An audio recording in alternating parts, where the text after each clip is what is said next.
Hi, everyone. I'm your host, Charlene Shirk. Welcome to Digital Champions, where we speak to some of the most innovative thinkers in the digital space.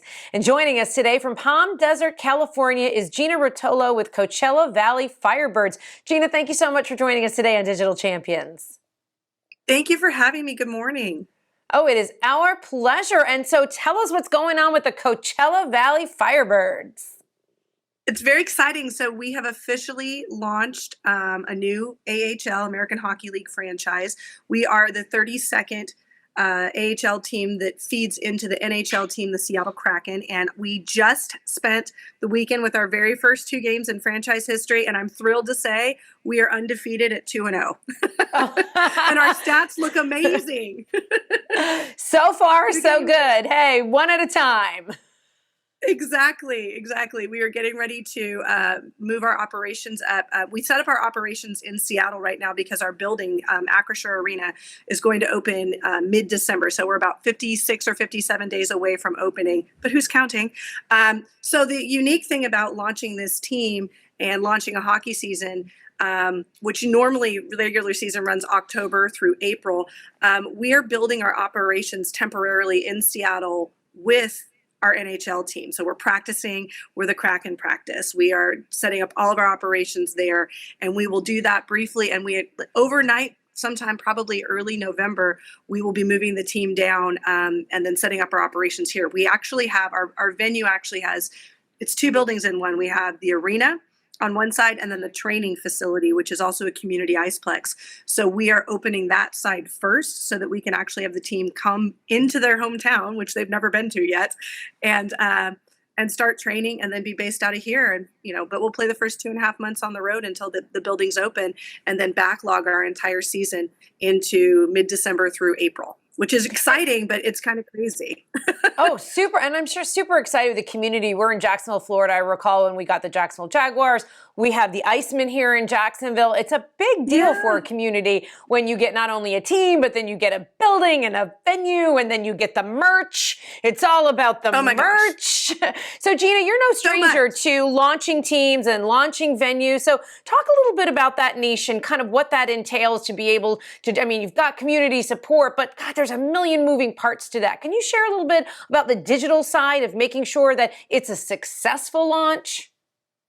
Yeah, actually, and every time you do this, this is my 4th professional sports team to launch and my 14th building to open. And that's unusual. You usually get people that do this maybe once and they're like, thanks, I checked that box. I don't really want to do that again. It's a lot of stress. And essentially my organization, I work for Oakview Group. So the team is a startup. The arena is a startup, and Oakview Group has only been around since 2015. And in 2015, Tim Leiweke, Francesca Leiweke, and Irving Azoff were basically the 3 people that were running this company. And then we went overnight from 3 employees to now, I think, we've absorbed a couple of other companies. So we're in the, we've got a good 10 plus thousand people probably working for us now. So we're creating scalable enterprises in real time.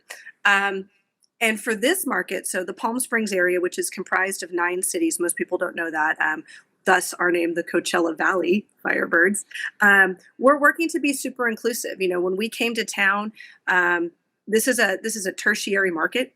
It is a vacation market. It's a market where people have their second and in some cases 3rd homes. COVID sort of changed the dynamic a little bit. This is normally a very seasonal town where you have people that are here. Snowbirds come down and spend, 4 to 6 months during the winter. And then when it gets, when it starts looking to be like 85, 90 degrees here, they're like, bye, I'm going back to Minnesota or Canada, and their colder weather locations. So when we started building our brand and announcing it, we had to absolutely be inclusive to the local population that lives here year round, but also to people that make this a destination and travel market and that are part-time residents. So we also have to continue to market to them in their home cities. So the best way to do that obviously is through digital platforms, right? Like I need to reach an audience, and typically this audience for us, and we're learning in real time about our fan base as we go, but we're looking at a primarily 65 plus year old retired demographic. So they're very into leisure, right? Like you're coming down here for resort, for golf, for the tennis tournament, and then for those that come in April, you've got Coachella and Stagecoach, the big music festival. So those are totally different demographics. And Stagecoach is much more local versus Coachella, which people are coming from all over the world. So we really are having to kind of reach people of different age groups and demographics that have different, vastly different geographical locations, and figure out how to deliver the message about our brand, which is an unrecognized brand at this point, right? Like, my assumption is that no one knows who we are, so we have to explain it. You can't just show them our logo and be like, do you know what this is? Do you understand hockey in the desert? Like, it's just, there are all these weird things that just don't feel like they go together. So it's been an interesting challenge. I got really lucky, I think, because during the pandemic, this older demographic was sort of forced to get a little bit more comfortable with technology. People were doing Zoom calls. People were doing FaceTimes more often. People were living on their phones and on their tablets and their devices more consistently in order to connect. So I think that's actually been very helpful for us to do that. And then when we could actually start going out into the community, and we started with teaching street hockey to the youth, people, kids that have no frame of reference for what a hockey stick is and how it's used, right? Like, why would you? It's the desert, and it's not what you would see. So really trying to do things across multiple platforms in order to do that, and then be able to reinforce that. And we had a long time where we didn't have players or coaches or anything other than our logo. And I got really lucky. We finally could launch our mascot in August, right before school started again, and really engage sort of that younger demographic and give them a personality that's going to be consistent. Because at the core of the AHL, what we are is a developmental league and a developmental operation to train players to be mentally, physically, and emotionally ready to go play in the professional, like, National Hockey League. So we're designed to kind of be a bit of a revolving door to push people up into the Kraken system. And so having an identity for fans to latch onto before you have a building, before you can create fan experience, has been really interesting. Normally when I've done these things, it's a few months away. Like, you're opening a building in like 4 months time or something. So people are excited. You can go out into the community. COVID wasn't a thing at that point. So like, there were touch points. This was done very much so through digital platforms from day one. And it's a very important part of what we're doing moving forward, even though we can actually now go out and have touch points in the community. We did a viewing party for the first time. We rented out a movie theater because it's still a little hot here. We can't do outdoor viewing just yet. Our first game was at noon on Sunday. But we rented out a movie theater, and there was over 700 people that just wanted to show up and watch the game together and meet other fans and get to meet the mascot. Like, adults are just as excited about Fuego, our mascot, as the kids are. It's kind of hilarious.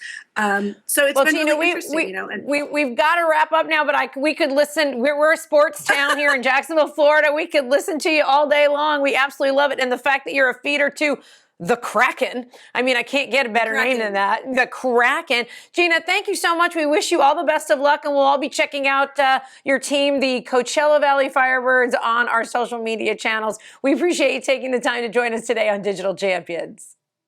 Thank you so much. Have a great day. Oh, it's our pleasure. And if you'd like to learn more about the Coachella Valley Firebirds, and I know you do, you can check them out first by going to dailyadbrief.com. Well, I'm your host, Charlene Shirk. Thank you so much for joining us for this episode of Digital Champions, and we look forward to learning something new with you next time. Go Firebirds!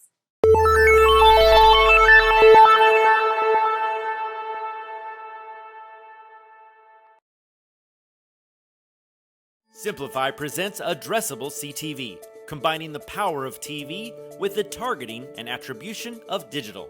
Simplify's Addressable CTV delivers massive reach with the ability to scale without sacrificing precision. TV buyers can generate incremental reach with household-level targeting, frequency controls, reporting, and insights. To learn more about Simplify's Addressable CTV and what it can do for your clients, visit simply.fi. Perfect, got it.